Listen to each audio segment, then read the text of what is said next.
আলহামদুলিল্লাহি রাব্বিল আলামিন ওয়াসসালাতু ওয়াসসালামু আলা রাসূলিহিল কারীম ওয়া আলা আলিহি ওয়া সাহবিহি ওয়া আহলি বাইতি আজমাইন। গণভোটের রায় বাস্তবায়ন এবং জনদুর্ভোগ লাঘবের দাবিতে আয়োজিত রাজশাহী বিভাগীয় 11 দলীয় ঐক্যের এই সমাবেশের সম্মানিত সভাপতি,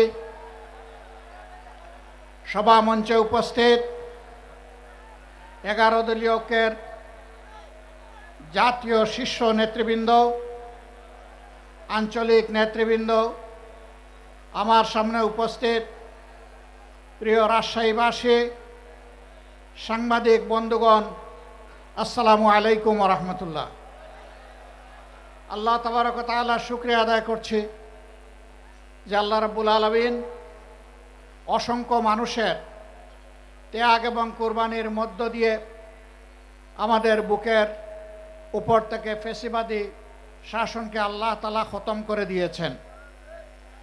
সম্মানিত বন্ধুগণ, আজ যাদের ত্যাগের কারণে বাংলাদেশে একটি সংসদ নির্বাচন এবং গণভোট অনুষ্ঠিত হয়েছে, আজ যাদের ত্যাগের কারণে একটি সংসদ এবং সরকার গঠিত হয়েছে, আজ যাদের ত্যাগ এবং কুরবানির কারণে অনেকেই জেল থেকে মুক্তি পেয়েছেন, আজ যাদের কুরবানির কারণে অনেকের কপালে দেশি বিদেশি চিকিৎসা সেবা জুটেছে, আজ যাদের কুরবানির কারণে অনেকে প্রধানমন্ত্রী, মন্ত্রী, বিরোধী দলীয় নেতা হতে পেরেছেন, তাদের আত্মা আমাদের দিকে চেয়ে আছে।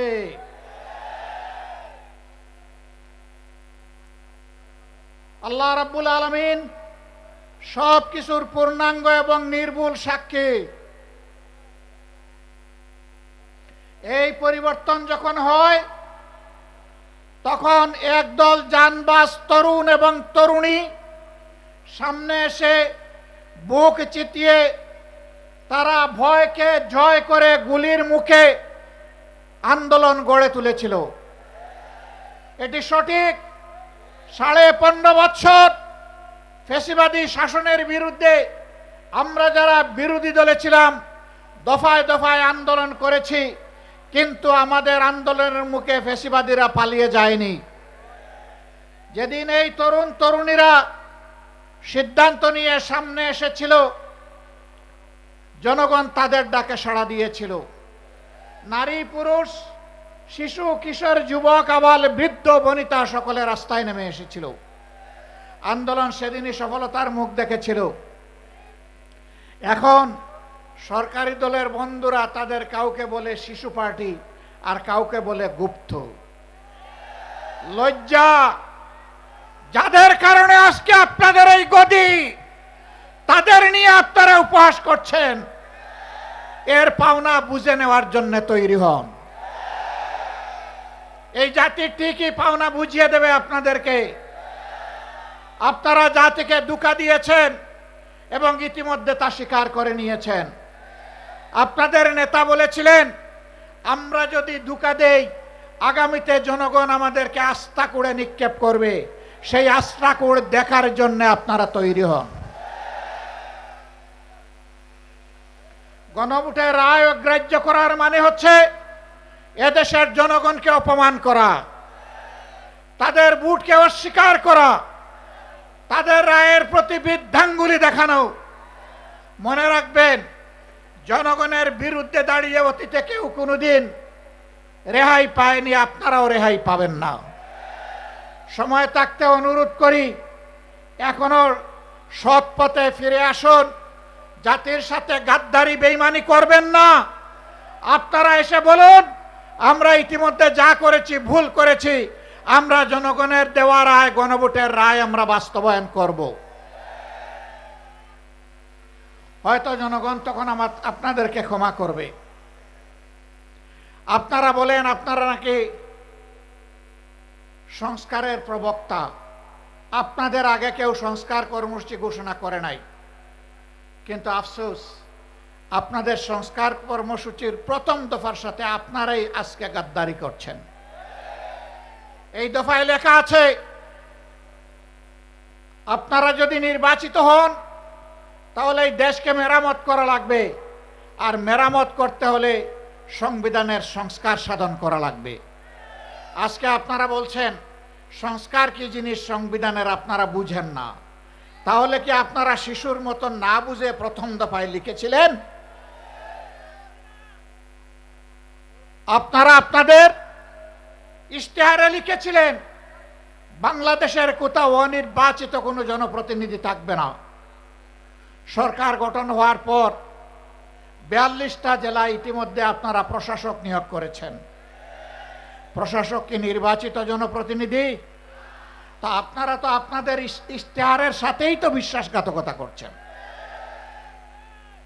প্রিয় দেশবাসী, আপনারা আগে বলেছিলেন আপনারা বিচার বিভাগের স্বাধীনতা নিশ্চিত করবেন। এখন আপনারা সেই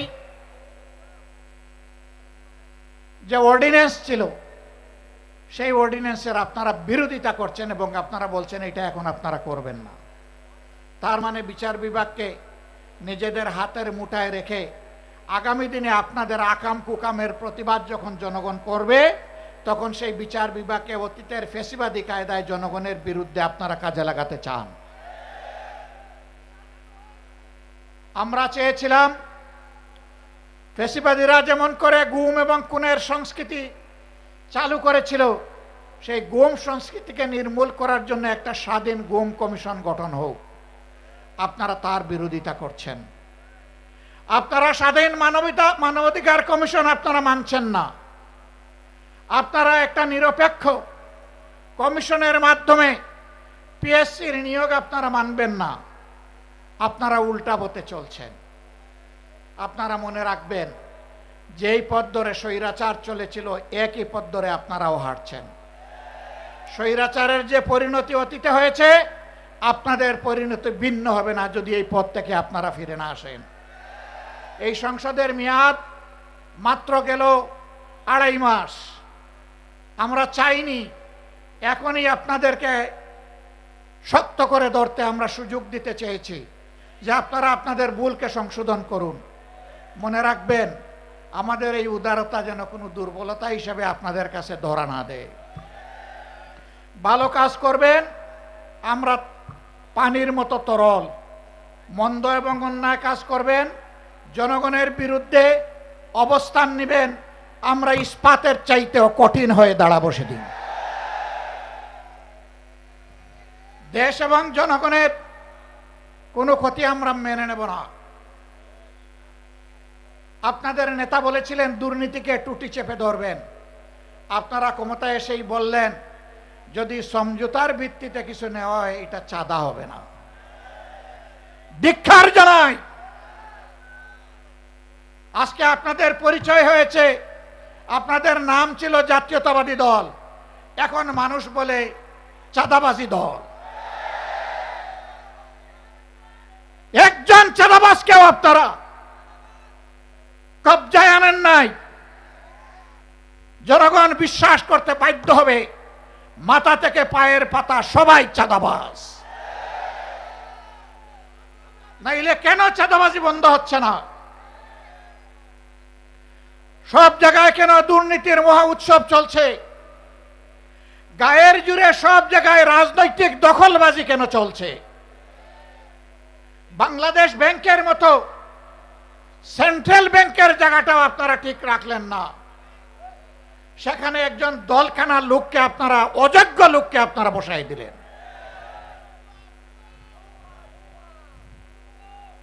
বিভিন্ন পাবলিক বিশ্ববিদ্যালয় একদিকে গিয়ে আপনারা বলবেন অতীতে রাজনৈতিক বিবেচনায় নিয়োগ দেওয়ার কারণে পাবলিক বিশ্ববিদ্যালয়গুলা মান রক্ষা করতে পারে নাই, বিশ্বমানে আসতে পারে নাই।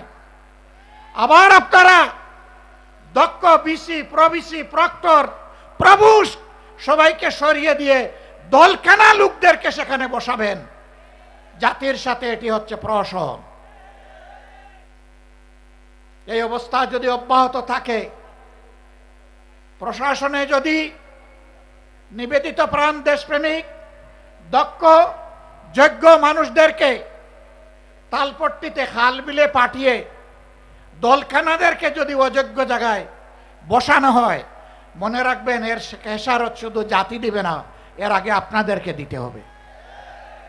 আমরা প্রত্যেকটি বিষয়ে কথা বলবো, আমরা কাউকে ছেড়ে কথা বলবো না। সংসদে লড়াই করব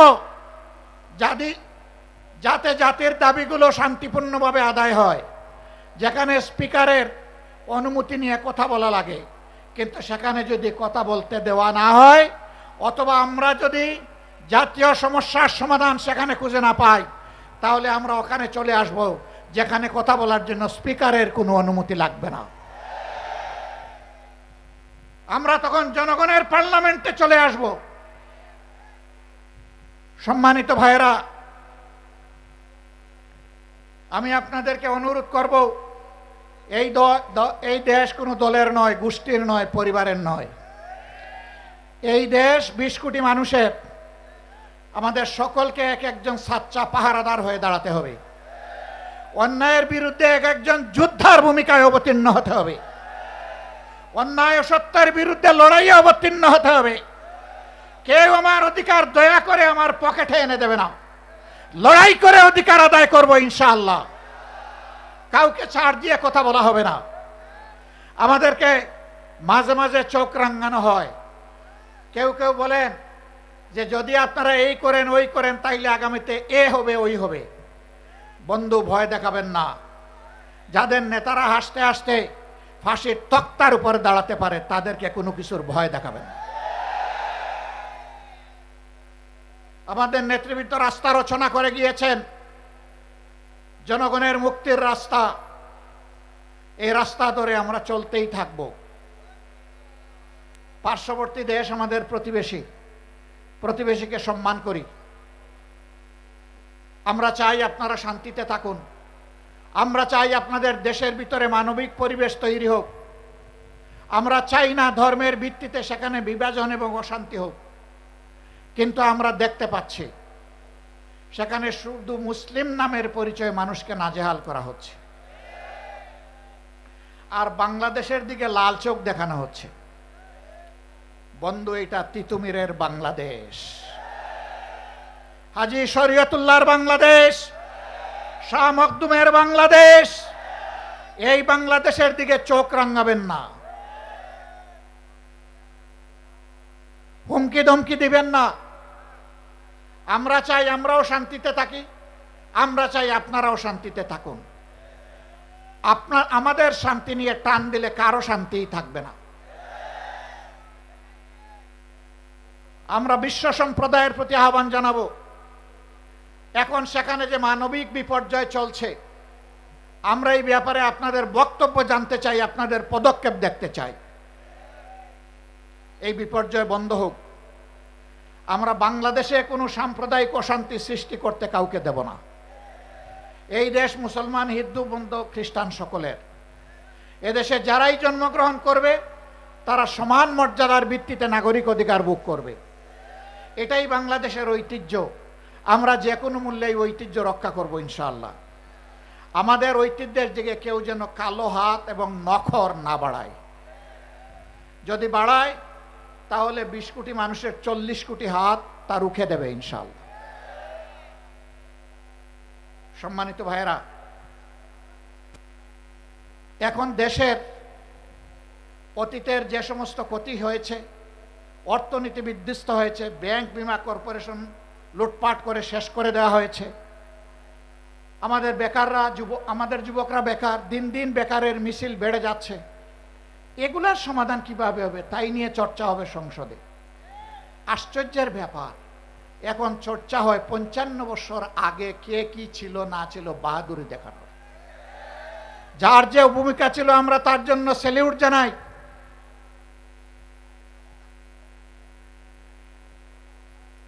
আমরা যার যে ভূমিকা আছে তার জন্য অবশ্যই স্যালিউট জানাই।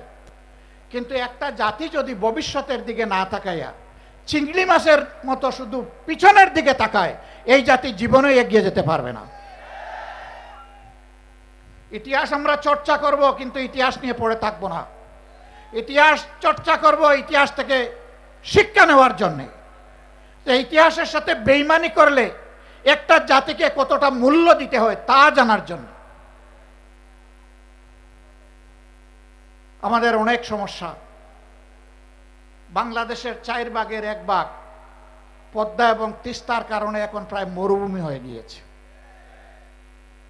আওয়ামী লীগের প্রথম সরকার ক্ষমতায় আসার পর পরীক্ষামূলকভাবে 15 দিনের জন্য ফারাক্কা বাঁধ এটা বাস্তবায়নের সুযোগ দিয়েছিল, এর কার্যক্রম চালানোর সুযোগ দিয়েছিল। 55 বছরেও 15 দিন শেষ হয় না। ইতিমধ্যে পদ্মা শুকনা মৌসুমে মরুভূমি, আর বর্ষার মৌসুমে এটা দুর্ভোগের কারণ। এখন এই মৌসুমে কৃষকের পানির প্রয়োজন, সাধারণ মানুষের পানীয় জল দরকার, এখন পানি নেই। সরকারকে আমরা সাধুবাদ জানাই, ইতিমধ্যে পদ্মা ব্যারেজের ঘোষণা দিয়েছেন, কিন্তু এটা যেন শুধু লোক দেখানো ঘোষণা না হয়। এই ঘোষণা যেন বাস্তবে রূপ নেয়। তার পাশাপাশি আমরা আরো দৃঢ়ভাবে বলবো, তিস্তা সহ ওই 3টা নদীর পাড়ের মানুষের 2.5 কোটি মানুষের দুঃখ দুর্দশা দূর করার জন্য তিস্তা মহাপরিকল্পনা অবশ্যই বাস্তবায়ন করতে হবে। আমি কালকেও বলেছি, বিএনপির নেতা, বর্তমান একজন মন্ত্রী, ওই অঞ্চলে বাড়ি, তিনি নির্বাচনের আগে তারেক রহমান সাহেব সহ সবাইকে নিয়ে তিনি তিস্তা পারে বিশাল আয়োজনে মিটিং এবং মিছিল করেছেন। সারা বাংলাদেশ থেকে দলে দলে সাংবাদিক বন্ধুরা সেখানে গিয়েছেন অথবা তাদেরকে নিয়ে যাওয়া হয়েছে। নির্বাচনী আমেজ তৈরি করার জন্য যদি এটা হয়ে থাকে, তাহলে মনে রাখবেন যে স্লোগান দিয়েছিলেন জাগো বাহে, বাহরাজ কিন্তু এখন জেগে আছে, এখন দুইটি চোখ দিয়ে তাকিয়ে আছে। সেদিন যে বক্তব্য দিয়েছিলেন তা বাস্তবায়ন করেন কিনা। আমরা স্পষ্টভাবে বলতে চাই, কারো রক্ত চক্কর দিকে না তাকিয়ে তিস্তা মহাপরিকল্পনা অবশ্যই বাস্তবায়ন করতে হবে। পদ্মায় পানি আনতে হবে। পদ্মার পানি আমাদের ন্যায্য পাওনা, তিস্তার পানিও আমাদের ন্যায্য পাওনা। সারা বাংলাদেশে যে 154টা অভিন্ন নদী আছে, সবগুলোই আজকে মৃতপ্রায় হয়ে গিয়েছে। একজন বক্তা এখানে বলে গিয়েছেন যে আপনি খাল কেটে মানুষকে পানি দিতে চান। খালের পানির উৎস হচ্ছে নদী। নদী যদি ঠিক মতো না চলে, তাইলে খালের পানি আসবে কোত্থেকে? আগে নদীর দিকে নজর দেন, সাথে সাথে খালের দিকেও নজর দেন, তখন জনগণ উপকৃত হবে। আর খাল কাটা কর্মসূচি যদি জনগণের মানসিক প্রশান্তির জন্য করে থাকেন, তাহলে এটা বুমেরাং হয়ে দেখা দেবে। আমরা চাই নদীও তার নাব্যতা ফিরে পাক, যৌবন ফিরে পাক, আর খাল কাটা কর্মসূচিও বাস্তবে রূপ দেখুক। আমরা কোনো উন্নয়ন এবং আমরা কোনো ভালো কাজের বিরোধী না, আমরা এর পক্ষে। সম্মানিত বন্ধুগণ, সরকার ইতিমধ্যে যে অপকর্মগুলো করেছে, জাতির সাথে যে ধোঁকা দিয়েছে, যেই 16টা অধ্যাদেশ বাস্তবায়ন না হলে বাংলাদেশে সুশাসন নিশ্চিত করা অসম্ভব, সেইগুলা তারা ফেলে দিয়েছে। এইগুলা যদি তারা বাস্তবায়ন না করে, আমি কথা দিয়ে যাচ্ছি, আমাদের আন্দোলন চলবে সংসদে, একই সাথে চলবে রাজপথে ইনশাআল্লাহ। এবং আমি আস্থার সাথে বলছি, গণভোটের রায়ও বাংলাদেশে ইনশাআল্লাহ বাস্তবায়ন হবে, বাস্তবায়ন করতে বাধ্য করা হবে ইনশাআল্লাহ। গণভোটের রায় যদি বাস্তবায়ন হয়, তাহলে দেশে সুশাসনের পথ সুগম হবে, না হয় অতীতের চাইতে ভয়াবহ স্বৈরশাসন জাতির গাড়ি চেপে বসবে। আমি শেষমেশ আপনাদেরকে আহ্বান জানাতে চাই, আসুন দুর্নীতিবাজ আর চাঁদাবাজ এদের বিরুদ্ধে আমরা সামাজিক ঐক্য গড়ে তুলি, আমরা মানুষকে সচেতন করি, গণপ্রতিরোধ গড়ে তুলি। চাঁদাবাজরা আসলে তাদের প্রতি উত্তম মেহমানদারির ব্যবস্থা করি, তারপরে প্রশাসনের হাতে তুলে দেই। যদি আমরা তা পারি, তাহলে সরকার লাগবে না, জনগণের শাসনে বাংলাদেশ ঠিক হয়ে যাবে ইনশাআল্লাহ। সরকার এটা করবে না আমরা বুঝতে পারছি, কারণ শস্যা দিয়ে বুথ তাড়াবে কিভাবে? ওই শস্যার ভিতরেই ভূত, দানায় দানায় ভূত, ঘাটে ঘাটে ভূত, জনে জনে ভূত, মাথা থেকে পায়ের পাতা পর্যন্ত ভূত। এই ভূত তাড়ানোর জন্য আমাদেরকে ঐক্যবদ্ধ হতে হবে। আসুন দেশের জন্য, জাতির জন্য, আল্লাহর জন্য, আল্লাহর দিনের জন্য লড়ে যাই যেভাবে তারা লড়ে গিয়ে জীবন দিয়ে গেছে। আসুন আমাদের শপথ হোক, জান দিব কিন্তু দেশের মান দিব না ইনশাআল্লাহ। আল্লাহ আমাদেরকে হেফাজত করুন, রক্ষা করুন। আজকের এই জনসভা সফল করার জন্য 11 দলের পক্ষ থেকে আমিও আপনাদের সকলকে আন্তরিক কৃতজ্ঞতা জানাচ্ছি, ধন্যবাদ জ্ঞাপন করছি। আজকে আমাদের সহকর্মীরা এখানে নেতৃবৃন্দ যে বক্তব্য দিয়েছেন, সেই বক্তব্যগুলো বুকে ধারণ করে আসুন এই সমাজ বদলে দেওয়ার জন্য আমরা এগিয়ে যাই। আল্লাহ হাফিজ। বাংলাদেশ জিন্দাবাদ। 11 দলীয় ঐক্য জিন্দাবাদ। বাংলাদেশ জামাতে ইসলামী জিন্দাবাদ। আসসালামু আলাইকুম ওয়া রাহমাতুল্লাহ।